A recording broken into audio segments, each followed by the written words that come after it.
Hello guys, today is 25th of April, 5:30 a.m. It's my surgery day.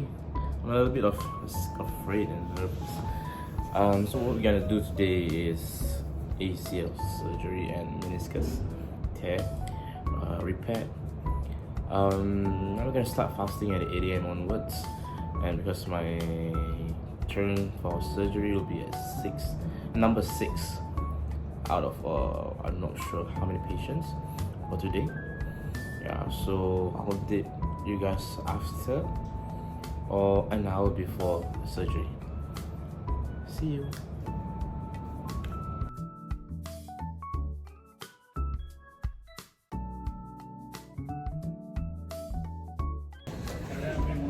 Okay, I'm about to go in already.